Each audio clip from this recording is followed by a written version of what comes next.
OMG, ক্রীড়া জগতের ইতিহাসে সেরা ছবিটাই দেখলো গোটা বিশ্ব।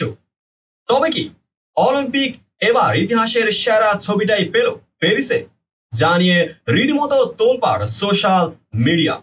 দীর্ঘ সময় পর টোকিও অলিম্পিকেই ফিরেছে সার্ফিং। সাগরের বুকে সার্ফিং বোর্ড নিয়ে রীতিমতো কসরত করতে হয় সার্ফারদের।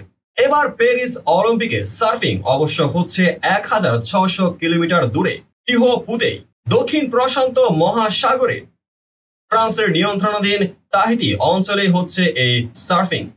তুলনামূলক কম আলোচিত এই ইভেন্টটি সামাজিক মাধ্যম জুড়ে গত কয়েকদিন যাবত বেশ আলোচিত।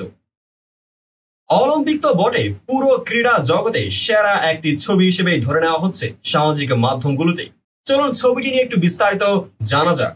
ব্রাজিলিয়ান সার্ফার গ্যাব্রিয়েল মেদিনা হাওয়ায় ভাসছেন, নিচে সাগরের উত্তাল ঢেউ। মেদিনার পায়ের সঙ্গে বাঁধা সার্ফিং বোর্ডটাও ভাসছে বাতাসে। আর মেদিনা তর্জনী উঁচিয়ে ধরেছে, এমন ছবিটাকে হয়তো বাঁধাই করে রাখতে চাইবেন যে কেউই। বার্তা সংস্থা এএফপির ফটোগ্রাফার জেরমি ব্রুইলি তুলেছেন এমনই এক ছবি।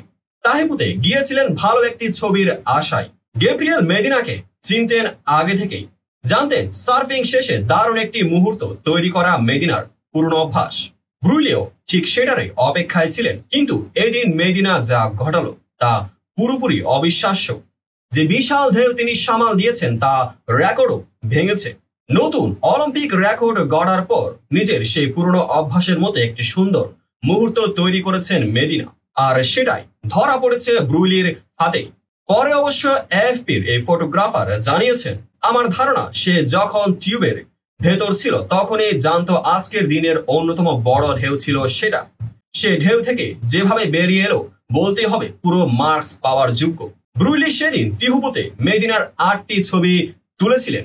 4টি ছিল পানির ভেতর আর 4টি ছিল পানির বাইরে তোলা, আর সেখান থেকেই একটি ছিল আলোচিত এই ছবিটি।